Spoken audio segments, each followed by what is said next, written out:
ധനുമാസത്തിലെ തിരുവാതിര നാളിൽ ഭക്തർക്ക് ദർശന പുണ്യം നൽകി തിരുവൈരാണിക്കുളം മഹാദേവ ക്ഷേത്രത്തിൽ ശ്രീ പാർവതി ദേവിയുടെ നട തുറന്നു.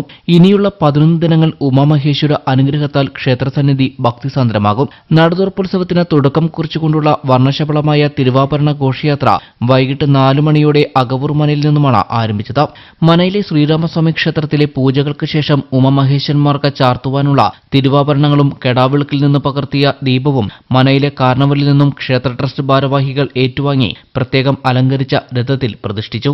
3.5 മണിക്കൂർ പിന്നിട്ട് ഘോഷയാത്ര രാത്രി 7:30 മണിയോടെ ക്ഷേത്രത്തിൽ എത്തിച്ചേർന്നപ്പോൾ ക്ഷേത്രം മേൽശാന്തി നടുവം നാരായണൻ നമ്പൂതിരി രഥത്തിൽ നിന്ന് തിരുവാഭരണങ്ങൾ ഏറ്റുവാങ്ങി ശ്രീകോവിലിലെ വിഗ്രഹങ്ങളിൽ അണിയിച്ചു. പിന്നീട് ക്ഷേത്രം ഊരാൺമക്കാരായ അകവൂർ, വെടിയൂർ, വെൺമണി മനകളിലെ പ്രതിനിധികളും സമുദായ തിരുമേനിയും ദേവിയുടെ ഉറ്റുതൊഴി സങ്കല്പമായ പുഷ്പണിയും ക്ഷേത്ര ട്രസ്റ്റ് ഭാരവാഹികളും ദേവിയുടെ തിരുനടക്ക് മുമ്പിലെത്തിയതോടെ നട തുറക്കുന്നതിനായുള്ള ചടങ്ങുകൾ ആരംഭിച്ചു. ക്ഷേത്രാചാരപ്രകാരമുള്ള ചടങ്ങുകളെല്ലാം പൂർത്തിയാക്കി സമുദായ തിരുമേനിയുടെ നിർദ്ദേശപ്രകാരം ബ്രാഹ്മണിയമ്മ നടന്നുറക്കുവാൻ പറയുകയും മേൽശാന്തി ശ്രീ പാർവതി ദേവിയുടെ നട തുറക്കുകയും ചെയ്തു. രാത്രി 8 മണിക്ക് തിരുനട ഭക്തജനങ്ങൾക്ക് ദർശനത്തിനായി തുറന്നപ്പോൾ ദേവീസ്തുതികളാൽ ക്ഷേത്ര പരിസരം മുഖരിതമായി.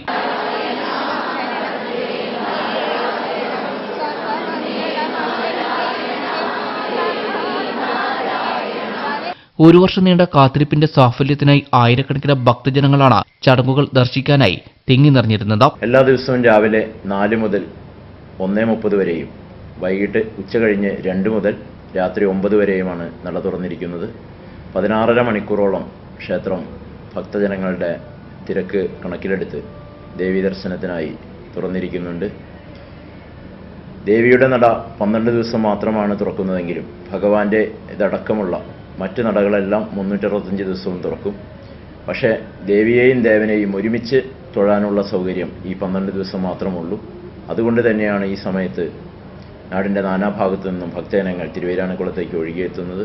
ദർശനത്തിന് ശേഷം രാത്രിയിൽ ദേവിയെ സ്തുതിച്ചുകൊണ്ടുള്ള തിരുവാതിരകളിയും പൂത്തിരുവാതിര ചടങ്ങുകളും പാതിരാപ്പൂച്ചൂടലും ക്ഷേത്രത്തിൽ നടന്നു.